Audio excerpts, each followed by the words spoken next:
Alors, les origines du projet sont doubles. D'une part, c'est un projet qui s'inscrit dans la logique du label série B. Et l'autre envie, c'était aussi de dépoussiérer la bande dessinée historique. En évoquant des moments historiques importants, c'était de fédérer les lecteurs par des événements connus de tous. L'idée de prendre des personnages inconnus, c'était tout bêtement pouvoir s'approprier un matériau historique en collant au plus près à l'humain. Alors, on ne va pas refaire la 18e histoire sur un général ou sur qui a mené une bataille. Voilà.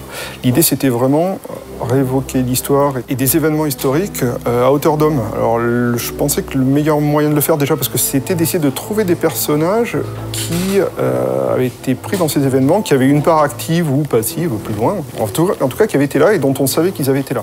Alors, le plus évident, c'est le personnage qui va être évoqué sur le tome 1, c'est le soldat inconnu. J'ai essayé vraiment de me dire, voilà, là il y a quelque chose de fort, essayons vraiment de décliner cette idée-là au travers de diverses périodes, essayons de les incarner au travers de gens dont on trouvera quelques menues traces au travers de documents, qu'ils soient écrits ou photographiques ou visuels. Partant de là, il fallait vraiment que chaque personnage soit symbolique de son époque, qu'il ait vraiment été là au moment des faits.